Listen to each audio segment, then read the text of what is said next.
Allahumma salli wa sallim ala sayyidina Muhammadin sahibi. Anda tidak berpihak kepada para habaib, memusuhi para habaib, maka Rasulullah mengatakan fa idza khalafathum qabila fasaru iblis. Siapapun yang berseberangan dengan cucu Nabi Muhammad, dengan keluarga Nabi Muhammad, Rasulullah mengatakan mereka adalah pasukan-pasukan iblis yang ramai di medsos, yang mendukung mereka. Mereka adalah pasukan iblis. Dan pada dasarnya waliyadzubillah, saya kemarin di Surabaya memohon izin kepada salah satu habaib, kalau mereka menantang perang dengan habaib, wallahi billahi, saya berani menghadapi mereka dan saya akan bawa pasukan kepada mereka. Tapi dilarang oleh para habaib. Jangan dianggap yang cinta habaib itu tidak berani. Cuman habaib yang kalah. Habaib menginginkan hatta yang membenci dan menghujat mereka dapat hidayah masuk bersama para habaib. Kalau seumpamanya kita yang jadi habaib, habis umat. Kalau mau jadi kiai, mau jadi ustadz zaman sekarang gak harus mondok, saudara. Tukang mabok, tukang judi, tukang zina. Mau jadi kiai gampang. Beli sarung BHS, beli gamis, beli koko, beli udeng, beli itel. Langsung keluar rumah juga dipanggil kiai, badai ke mana? Insyaallah. Al-Faqih Muqaddam Muhammad bin Ali Ba'alawi, maqam beliau sangatlah tinggi sekali sehingga beliau tahaddusan bin ni'mah, diriwayatkan beliau berkata, ana fil awliya ka Muhammad fil anbiya. Saya dengan para wali Allah, kedudukan saya dengan para wali Allah yang lain seperti kedudukan Nabi Muhammad di hadapan para nabi Allah. Seperti yang Nabi Muhammad Sayyidul Anbiya, pemimpin para nabi dan rasul, demikian juga Sayyidul Faqihil Muqaddam. Mana lebih afdal, Faqihil Muqaddam atau Syekh Abdul Qadir Jilani? Syekh Abdul Qadir Jilani lebih masyhur, lebih terkenal daripada Faqihil Muqaddam di dunia. Tapi Faqihil Muqaddam lebih terkenal daripada Syekh Abdul Qadir Jilani di alam barzah. Kalimat lebih terkenal, bukan lebih afdal. Kalau kita lihat video-video mereka ini ya, kalau mereka sudah pegang mic di depan jamaahnya, isinya dongeng kaum muslimin, bedabus, ya, isinya cuma doktrin, mendoktrin jamaahnya, mendoktrin muhibbinnya, supaya mereka ini manut sama habaib. Disuruh apa saja sama habaib, iya saja. Berharap apa mereka? Berharap barokah. Sampai nyungsep nyium kaki habaib, iya saja. Berharap barokah. Ya. Sangat mengherankan, ya, mengherankan. Melihat para muhibbin yang seperti itu ya. Apa isi kepala mereka itu apa? Kok bisa semanut itu sama habaib kaum muslimin? Ya. Habib lelang siwak bekas jigong laku juga ya. Lelang bekas air minum, lelang bekas roti, dan laku kaum muslimin. La ilaha illallah. Harganya fantastis lagi ya. Bener-bener doktrin para habaib itu meresap ke dalam kepala mereka ya. Padahal di dalam hadis dikisahkan pernah suatu waktu Mu'adz bin Jabal ini datang kepada Nabi Muhammad SAW. Ketika turun dari untanya, kemudian bersujud di hadapan Nabi Muhammad SAW. Kemudian Nabi melarang. Nabi mengatakan, seandainya manusia ini boleh sujud kepada manusia yang lainnya, maka akan aku perintahkan kepada para istri untuk sujud kepada suaminya. Ini kan jelas bentuk larangan sujud kepada manusia.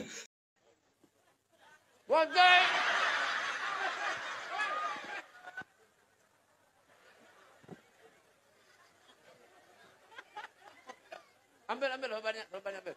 Wadai nyaman berapa? Hah? 200? Jolong. Pakai kresek. Pakai kresek. Plastik. Jolong. Mangga. Jadi rekam lah tampar deh. Ada lagi wadahnya bersisa. Yang makan ini mudah berkah hidupnya, amin. Berapa? Jolong. 100. Tadi 200. Sisa. Ente ngikuti Al-Quran tapi nggak ngikuti habaib. Ente juga sesat. Menjadi habib itu jauh lebih mulia daripada menjadi ulama. Wow. Kalau mereka untuk melakukan kejahatan menyerang Islam, rela mengeluarkan harta benda mereka, mengorbankan waktu mereka, tenaga mereka, pikiran mereka, sampai membuat ribuan akun, Maka kita di dalam membela agama, membela Allah dan Rasulnya harus lebih rajin dari mereka. Mereka punya 1000 akun, kita mesti punya 10.000 akun. Gak boleh kita kalah.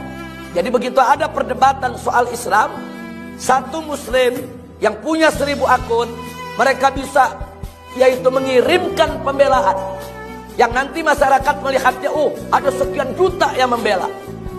Jangan beli kaos, jangan beli lukisan Wali Songo, Khalifah, jangan dibeli yang seperti itu. Kalau misalnya jenengan beli fotonya Habib Umar bin Hafid, jenengan taruh, kan memang itu benar dan tidak apa-apa.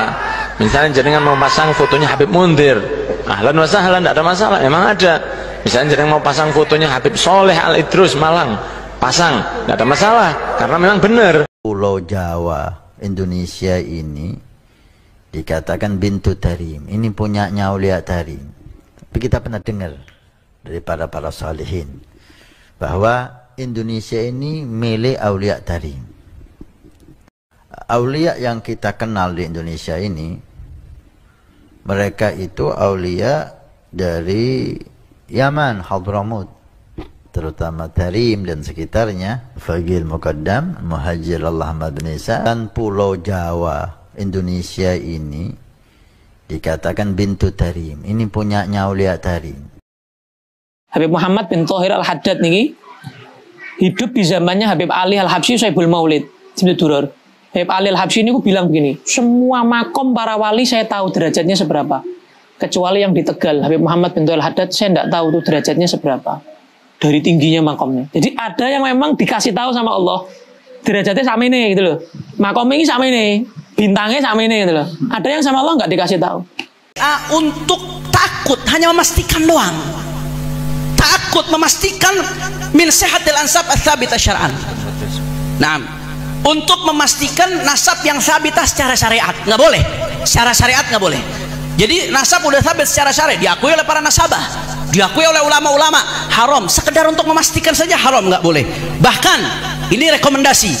Wa yajibu 'alal jihad al-mukhtassah man'uhu. Ya, wajib bagi jihad mukhtassah seperti pemerintah untuk melarang, keluarin undang-undang, larang. Wa fardul 'uqubat, untuk ngasih hukuman bagi siapa? Bagi mereka yang ngutak-ngatik nasab dengan tes DNA. Ini rekomendasi Forum Fikih Dunia. Apakah mungkin kiai-kiai, Kiai Hasyim Asy'ari, Kiai Hamid yang begitu hebat keilmuannya mau dibohongi sama Habib? Ini bukan cucu Nabi Muhammad. Kalau memang Habib ini bukan cucunya Nabi Muhammad, tentunya kiai-kiai dulu sudah menegur, jenengan ojo bohong, jenengan jangan mengatasnamakan Nabi Muhammad sallallahu alaihi wasallam. Tapi mereka faham bahwasanya nasab yang absah yaitu Ba'alawi, Habaib memang benar cucu Nabi Muhammad sallallahu alaihi wasallam. Muncul satu orang, Habib bukan cucunya Nabi Muhammad. Kurang ajar enggak ini? Ini bahaya nih. Ini orang kalau tidak tobat bakal kualat para wali nih. Ini bisa-bisa meninggal su'ul khotimah. Na'udzubillah min dzalik. Karena itu jangan ikut-ikut. Diam mulut, jaga lisan, jaga tangan jenengan, jangan sampai ikut komentar yang macam-macam. Bahaya. Kita dari Habib Kadzim Assegaf ketika ziarah Sunan Giri. Ketika ziarah Sunan Giri, Habib Kadzim cerita, dulu ada satu sayyid ziarah ke Sunan Giri ini, melihat ada patung naga kan ya, di anunya itu ada naga kan. Dalam hatinya sayyid ini ingkar, ini katanya wali, kok ada patung depan makamnya. Subhanallah, malamnya si sayyid itu mimpi datang Sunan Giri bawa tombak mau membunuh dia. Dia teriak dalam mimpinya, ya Faqihil Muqaddam. Datang Sayyidina Faqihil Muqaddam. Sayyidina Faqihil Muqaddam menenangkan. Pembohong, kau pembohong.